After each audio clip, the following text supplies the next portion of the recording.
Everyone, তোমরা সবাই কেমন আছো? আশা করি সবাই ভালো আছো। আয়ুষী লাইফস্টাইলে সবাইকে স্বাগত জানিয়ে আজকের ভিডিওটা আমি শুরু করলাম। তো দেখো বড়মশাইয়ের কাণ্ড কারখানা। সকালবেলা উঠে কিন্তু শুরু করেছে চকিটা ধুতে। যেহেতু আমরা খাওয়া দাওয়া করি, মাছে মশা পড়ে, তার কারণে কিন্তু বড়মশাই আমার সুন্দর করে ধুয়ে নিল, ঘষে ঘষে ধুয়ে নিল। আর আমার শরীরটা অসুস্থ, তার কারণে কিন্তু ও আমাকে আর কিছুই কোনো কাজকর্মের কথা বলেনি। এদিকে বড়মশাই আমার ঢালাই করছে, মানে দাদার সঙ্গে দুই ভাই মিলে কিন্তু ঢালাই করছে।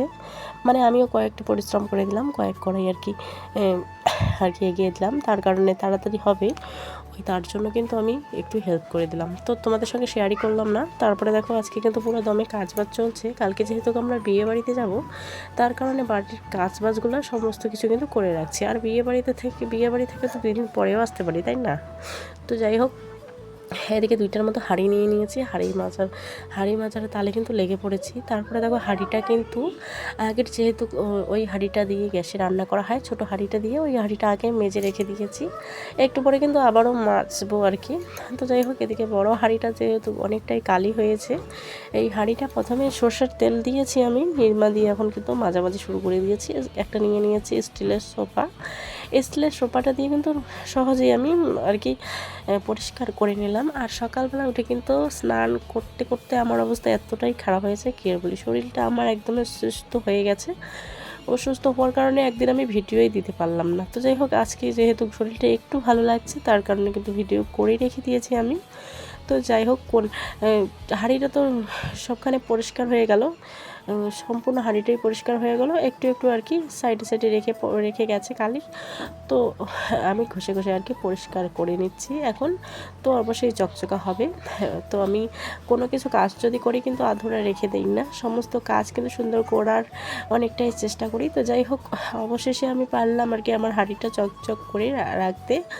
তো আরেকটা কথা বলি, তো আমরা আলিপুরেও গেছিলাম, মানে ঢালাই শেষ হয়ে গেছে, রাত্রেবেলা চলে গেছিলাম আলিপুর থেকে ওদিকে মানে একটা টি টেবিল আনতে গেছিলাম, ছোটো গোলগুলা। তো ওগুলা এনে কিন্তু রেখে দিয়েছি। তো গারবিটাতে রেখে আমরা চলে যাব মেসো শ্বশুরকে দেখতে। যেহেতু আমাদের বাড়িতে দুর্ঘটনাটা ঘটেছে, তোমাদের সঙ্গে হয়তো শেয়ার করেছি আমি, মানে বলেছি, তোমাদের সঙ্গে শেয়ার করে দেখাইনি আর কি, এটাই আমার ভুল। তো যাই হোক, ওই মেশোটাকেই কিন্তু দেখতে যাব সন্ধ্যাবেলা। আমি, আমার বর্মশাই আর আমার মেয়ে তিনজনেই চলে যাব। তো যাই হোক, হাঁড়িটা যেহেতু মাজা হয়ে গেল, আমি কিন্তু এদিকে থালগুলো ধুয়ে নিচ্ছি। আর শরীরটা খুব খারাপ বলে কিন্তু আমি বসে আর কি মাঝামাঝি করছি, ধোয়াধুয়ি করছি। শরীরটা ঠিক হবে আর কি।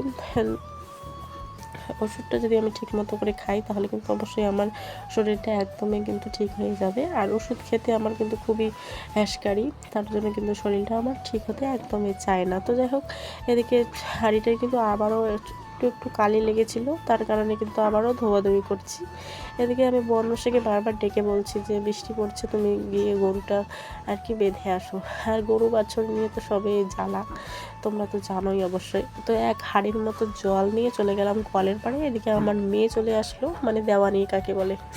তো এসে আর কি আমার কাজের সামনে আর কি লটরপট করছে। তো যাই হোক, ও কিন্তু মোবাইলটা দেখছে, কখন বা চান্স পায় আর মোবাইলটা নিয়ে চলে যায়, এরকম কিন্তু চান্সে থাকে। তারপরে বললাম যে মোবাইল হাতাইলে কিন্তু মারব। তারপরে মোবাইল আর হাতাইনি। তো যাই হোক, এদিকে কিন্তু আমি উঠানটাও ঝাড় দিয়ে নিই, যেহেতু বৃষ্টি পড়লো একটু আগেই। আর দেখো প্লাস্টিক, মানে সম্পূর্ণ উঠানেই কিন্তু ত্রিপাল দেওয়া হয়েছে, কারণ একটু করে মাটি দেওয়া হয়েছে। আবার কিন্তু একটু করে জলও থাকে, ওগুলো জল কিন্তু ঝাড় দিয়ে পরিষ্কার করে নিলাম। এখন কিন্তু আমি এগুলা ঝাড় দিয়ে নিচ্ছি। ঝাড় দেওয়ার পরে শাশুড়ি মার শাড়ি থাকবে ভিজা, ওই শাড়িগুলো কিন্তু শুকোতে দিয়ে দিব। মানে কি আর বলে, বৃষ্টির কারণে বারবার শুধু শুকোতে দিচ্ছি জামা কাপড়গুলো। এদিকে তো আমার রাস্তাটা ঝাড় দেওয়া কমপ্লিট হয়ে গেল। এখন জামা কাপড়গুলো শুকোতে দিই। আকাশটা আবারও অন্ধকার করেছে, হয়তো একটু পরে আবারও শুরু হবে বৃষ্টি।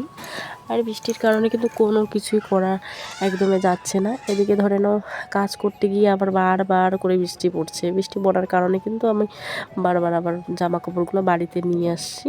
আর হাওয়াও চালিয়েছে। তো যাই হোক, হাওয়ার কারণে যদি শুকিয়ে যায় তাহলে তো হবেই ভালো।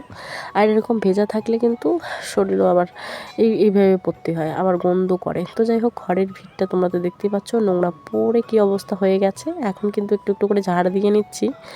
আর দেখো, তোমরাই দেখো, একটা ঘর ভাঙলে কত কত ওই ঘরে কত সংসারের জিনিস থাকে, জিনিসগুলো সবগুলোই কিন্তু এলোমেলো হয়ে যায়, আর জায়গাও থাকে না রাখার জন্য। কত কত জামা কাপড় আর কি, জামা কাপড়, তারপর হলো চৌকি, খাট, টি টেবিল, এগুলো রাখার মতো জায়গা নেই। তারপরে কিন্তু জায়গা করে নিয়ে অনেক কষ্ট করে রাখা হয়েছে। তোমরা তো দেখতে পারলে আমাদের বাড়িতে একদম এলোমেলো হয়ে আছে সমস্ত কিছু। তো যাই হোক, এদিকে আমি ঘরটা সুন্দর করে ঝাড় দিয়ে এগুলো কিন্তু তুলে ওদিকে ফেলে দেবো গোবরের ভিড়াতে, মানে ওইখানেই ফেলে দেবো, যেমন যেমন তেমন করে আর কি ঝাড় দিয়ে নিলাম।